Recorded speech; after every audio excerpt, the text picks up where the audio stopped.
Now that I have some freedom and I don't have to be at work all the time, how do I stay engaged? If you've ever said something like this or thought something like this, stay tuned because we're going to talk all about it. Running a service business can be hard.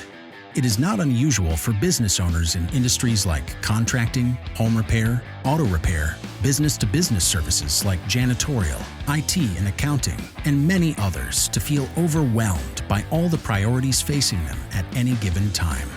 Between addressing the needs of the customers, managing the employees, figuring out the financials, and getting processes in place, feeling like you're making significant progress on your business journey can be difficult. Welcome to Service Industry Success, hosted by Brian Harding. Each week, Brian will look at real-world strategies for building the business you are dreaming of, while also sharing tactics to get through some of the most frustrating parts of business ownership with a lot more ease. Let's get started. This week, I'd like you to meet Benny. Benny has grown his business to the point, from scratch, it could nearly completely run on its own. So Benny did what anyone who'd built a business from scratch would be inclined to do once he grew his business to the point that he had enough managers and leaders to give him some time. He just checked out. But like I said, Benny's business was only nearly ready to run on its own. Benny checked out a year or two early, and what resulted was fairly predictable. Ultimately, Benny had no choice but to come back and save his now failing business. And to do so, he had to dive in headfirst and immerse himself fully in the day-to-day operations. Gone were the 3-day weekends every week, the 6-hour workdays, golfing every Wednesday, and not worrying for a moment about the financial stability of his company, all things he had before he checked out. Benny was back to working 50-plus hours a week and really, honestly didn't know if his business was going to make it and fully recover. This is a common tale. Some people leave to start flipping houses. Others they want to try something new and different, something new and exciting, something that gives them a new spark, something that gives them new enjoyment. Some begin to just travel full time, but very commonly, people just want to be somewhere else. They just don't want to be at the office anymore. But people who leave before their business is ready end up coming back with real challenges, and sometimes they come back too late to save it. So our problem is the same as most time. Our problem is that we're human. And we go from feeling like our business owns us and that we're never going to have any freedom to all of a sudden, in a very short period of time, having more freedom than we've had since we started our business, maybe in our entire lives. And the work left to be done at the shop or the office is not our passion. It's not exciting. It's not remotely fun. And we would just rather not be there all the time and do what we should be doing. We want to be out having fun. Welcome to stage 4. We've transitioned from being an employee or having an employee mindset to that of a business owner. We've overcome our fear of delegating and trusting employees. In fact, we've gone from one extreme completely to another. Now, instead of feeling like our business owns us, we feel like it's a hassle or chore when our business truly needs something from us. When we get the phone call that says, we need your help with something, we feel like it's an inconvenience. It's an interesting thing we go through. Sometimes this happens within a few months. Sometimes it happens over the course of a year. It seems to happen very quickly, but this is very common. This is the second most dangerous stage of owning a business, stage 4. Because if we completely remove ourselves from having responsibility before we have the right leadership, processes, and culture in place, it can all come crashing down very rapidly. So let's just start off by acknowledging this is a thing. It happens to virtually every business owner who achieves stage 4, who gets to stage 4. This is something that we all encounter.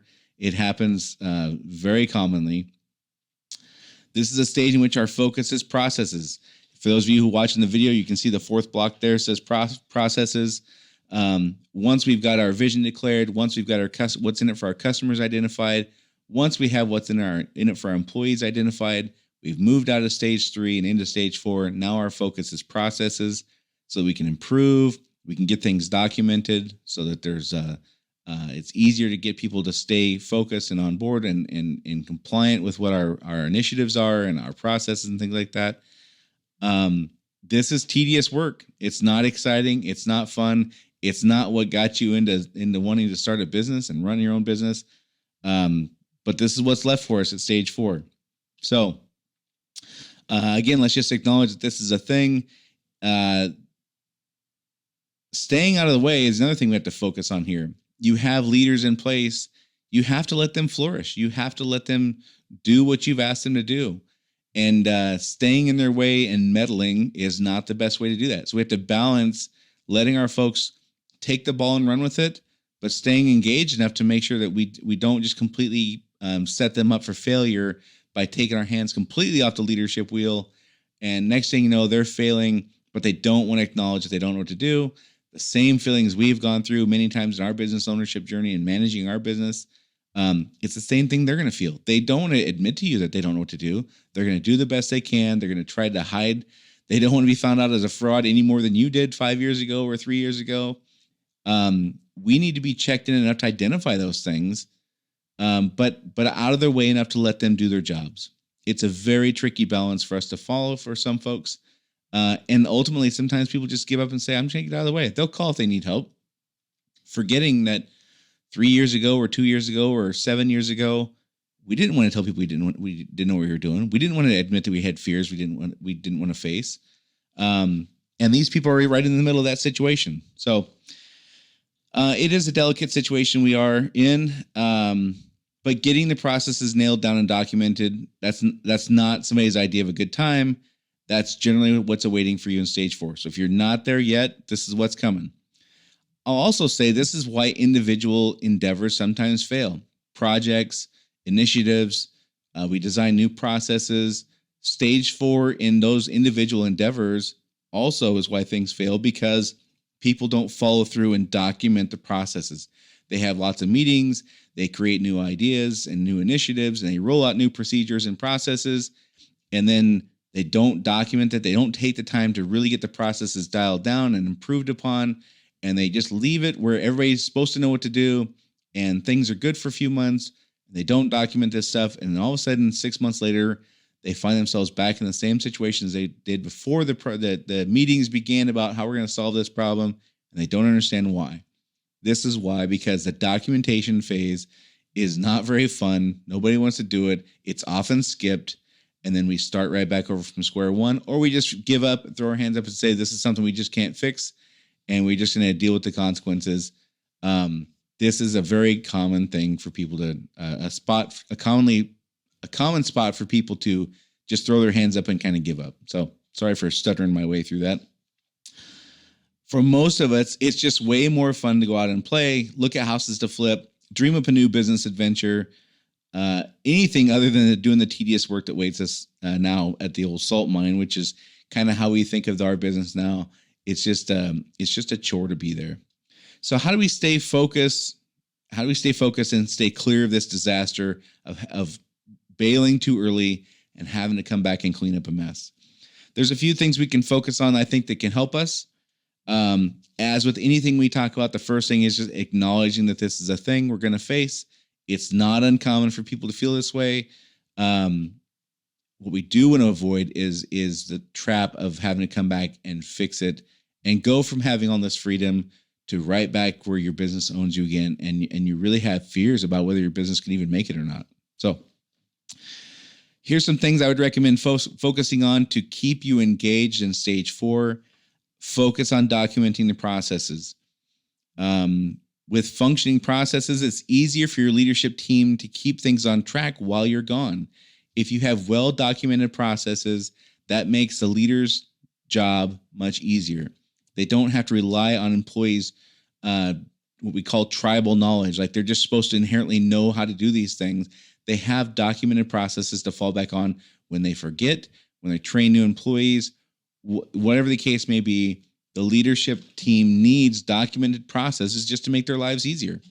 They're going to have enough challenges. Let's not make them have more by not having these processes documented. Part of going through the process of documenting these things is you're going to find improvements to make with a little bit of effort now, because you don't have to be there full time. You can make big improvements. As you're documenting processes, you're going to find things where you go, why do we do this way? This doesn't really make sense anymore. And you're going to find out that the way you thought things were being done isn't really the way things are being done anymore, because now you have leads, supervisors, managers. You have these people in place. You haven't paid attention to some things for several years in some cases, and the way you thought things were being done and the way they're really being done are not the same. These are great things to find out as you're going through the process of documenting things, asking your team, hey, tell me how we do this. You will learn that things have just evolved, sometimes for the better, sometimes not so much for the better. And you'll find that the way you thought things are being done has been completely abandoned over time as alterations have been made. And you could find out you're really doing things that are not helpful for your company. The other thing is, if you don't have well-documented processes, you're significantly limiting your ability to sell or put a succession plan in place. People don't want to buy a job. If you don't have documented processes in place, you're limiting your ability to sell your company. So for those reasons, I would say focus on documenting your processes. The next thing is focus on your goals. If you haven't hit them, make a new commitment to hitting your goals.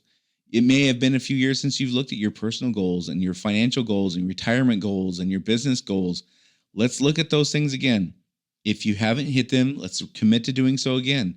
You can do that and not have to work full time. This is a fantastic spot to be in. If you have achieved your new goal or your goals, let's make new ones. If you find that you're a person who's driven by goals, then let's make some new goals for you to stay tuned in, right? Focus on mentoring your leaders. They're doing a good job of maintaining things. You can step away for a period of time now. You'll probably be able to step away for at least a couple weeks, maybe a month, maybe 3 months. They're doing a great job of keeping things maintained, but they're not quite to the point where they know everything they're going to need to know to one day run the business. So let's focus on mentoring them. Invest time in your leadership team to make their lives easier, your employees' lives easier, and your life easier, frankly, and whoever you may want to sell to someday, make their life easier, which makes your product, your business more attractive to sell. Focus on your succession plan. Again, you may not have one. If that's the case, let's get one in place. Remembering that this is having a succession plan in place, or getting one in place and getting one fully executed, is a multi-year endeavor. Don't make the mistake, and we're going to talk about this in the upcoming weeks here. Don't make the mistake that many folks make, which is waiting until you're a couple years from wanting to retire to start thinking about your succession plan. That is not the best way to go about that. The next thing I'd say is focus on improvement. You've built this thing. Now let's make it a little bit better. You can teach your team how to communicate better. You can teach them how to solve problems without you. You can teach things now that you never had the time to teach. You can really invest your efforts and energy into things that you always put off to the back burner, but are really beneficial. These are fantastic. This is a fantastic time to do that kind of stuff, and find that connection with your employees on a different level now. The next thing I'd say is let's focus on gratitude. Just a few years ago, you would have done anything to be where you're at now. Don't blow it by checking out too soon. No doubt plenty of people helped you get where you are. There's tons of people who helped you get to the stage that you're in today that are inside and outside of your company. And now you can pay it forward, or you can help those people who helped you directly. If you can't, let's pay it forward. This is a great time to start doing things in the community, which are business centric. Help people, young people who want to be entrepreneurs. This is a great time to help them out and help them in a way that somebody helped you. For me, I found that extremely gratifying. I really enjoyed doing that. So those are some things I would recommend focusing on when you hit stage 4. It's going to be a challenge to stay tuned into your business if you don't have a compelling reason to do so. So for those of you who are not here yet, get ready for it. It's coming. I'm telling you that the transition happens seemingly overnight. It really doesn't happen overnight. It happens over several months or maybe a year or two. But it feels like it happens overnight, and it's awesome when it does. But it is the second most dangerous stage. People who bail too early, leave their team not quite fully prepared to run a business without them, chase a new shiny object. They really do create some problems for themselves sometimes. So if you are here, acknowledge the danger you're in if you bail too soon. Let's not be so arrogant as to think that this isn't going to happen to me, because it very well could. Get your goals in place to keep you focused and engaged and motivated. So to wrap things up, people who leave their business too early end up coming back with real challenges, and sometimes they come back too late to save it. We go from feeling like our business owns us overnight to feeling like we have this freedom we haven't had maybe ever in our lives. It's a tremendous thing. So much so that when we are needed, it feels like a massive inconvenience. Again, this is the second most dangerous stage of owning a business, because you have the ability to leave sometimes, and finding out that boundary that we shouldn't cross is difficult. Things we can focus on: documenting our processes, getting back in tune with our goals, mentoring our leaders, getting our succession plan in place, improving what we have, making things more efficient, making things more profitable, making things better for the customer, making it better for the employees. There's a number of directions we can go with that, and gratitude. So for those of you who are on your way to stage 4 or there, you'll understand what I'm talking about. For those who are this is still a bit of a ways away, you're probably thinking, oh my gosh, I can't wait for that to happen. And you're right. It's awesome. I can't wait for it to happen for you either. It is a fantastic place to be if you don't abuse it. So that's it for this week. I hope you guys got some benefit out of that. As always, if you think this podcast is something that can help another friend of yours or colleague who's a business owner in a service industry, please feel free to share this with them. And if you have some time, take a moment to give us a rating and a review. We certainly appreciate that.